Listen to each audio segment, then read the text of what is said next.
Teknik persuasi untuk menghadapi debt collector. Menghadapi debt collector bisa menjadi situasi yang menegangkan. Namun, dengan teknik persuasi yang tepat, Anda bisa meredakan ketegangan dan mencapai kesepakatan yang lebih baik. Berikut adalah beberapa trik yang bisa Anda gunakan. 1. Jelaskan alasan permintaan Anda.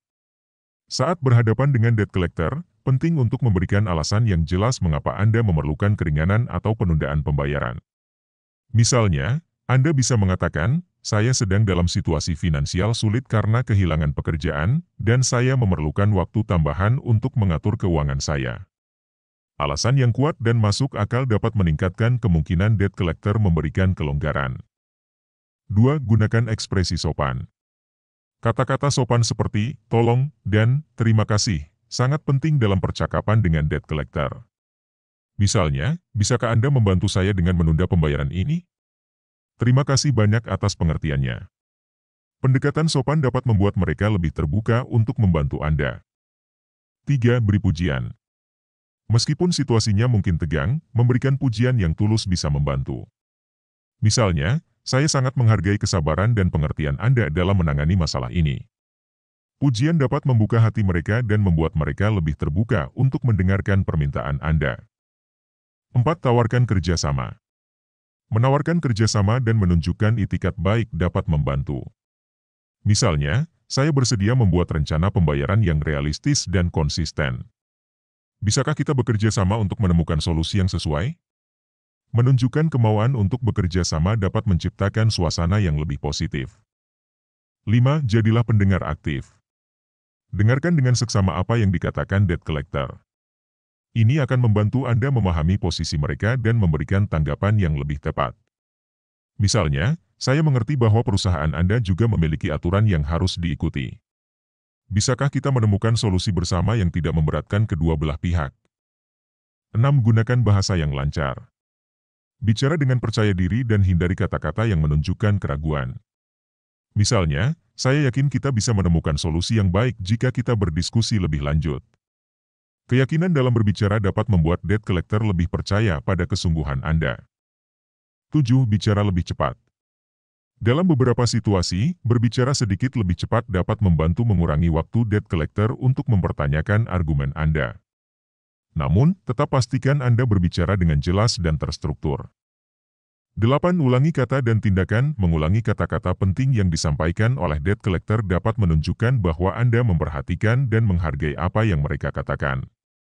Misalnya, "Saya mengerti bahwa Anda butuh jaminan pembayaran. Saya akan bekerja keras untuk memenuhi kesepakatan kita." 9. Mengangguk. Mengangguk saat berbicara dapat menunjukkan bahwa Anda setuju dengan poin-poin tertentu yang diungkapkan oleh debt collector, menciptakan suasana yang lebih harmonis dan kooperatif. 10. Gunakan prinsip timbal balik. Jika memungkinkan, cobalah untuk menawarkan sesuatu sebagai tanda itikat baik. Misalnya, "Saya bisa membayar sebagian hutang sekarang dan sisanya dalam beberapa bulan ke depan. Apakah itu dapat diterima?" Memberikan sesuatu terlebih dahulu dapat membuat debt collector merasa lebih berkewajiban untuk membantu. 11. Gunakan teknik kontras. Ajukan permintaan yang lebih tinggi dari yang Anda inginkan terlebih dahulu, lalu negosiasikan ke permintaan yang sebenarnya. Misalnya, "Bisakah Anda memberikan penundaan pembayaran selama 6 bulan? Jika tidak, mungkin 3 bulan cukup?" 12. Manfaatkan waktu dengan tepat. Cobalah untuk mengajukan permintaan Anda saat debt collector mungkin lebih lelah atau sibuk, karena mereka mungkin lebih mudah setuju. Namun, selalu pastikan bahwa Anda tetap sopan dan tidak memanfaatkan situasi mereka secara berlebihan. 13. Gunakan argumen seimbang. Saat berdiskusi, tunjukkan bahwa Anda memahami posisi debt collector dengan menyebutkan baik sisi positif maupun negatif dari situasi Anda.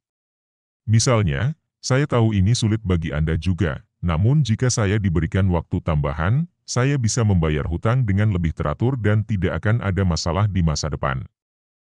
14. Gunakan keselarasan untuk mendapatkan hasil yang diinginkan. Mulailah menunjukkan tindakan menuju penyelesaian bahkan sebelum kesepakatan dicapai. Misalnya, "Saya sudah mengatur sebagian pembayaran dan siap untuk mendiskusikan sisa hutang." 15. Kekuatan repetisi. Ulangi poin-poin penting beberapa kali dalam percakapan untuk memastikan debt collector benar-benar memahaminya. Misalnya, seperti yang saya katakan sebelumnya, saya sedang menghadapi situasi keuangan yang sulit, dan saya memerlukan waktu tambahan. Persuasi adalah keterampilan penting dalam menghadapi debt collector. Namun, penting untuk tetap jujur dan tidak mencoba memanipulasi situasi. Tujuan utama Anda adalah mencari solusi yang dapat diterima oleh kedua belah pihak, sehingga masalah dapat diselesaikan dengan baik dan damai. Jika ingin mempelajari lebih mendalam dengan harga diskon, silahkan cek deskripsi di bawah.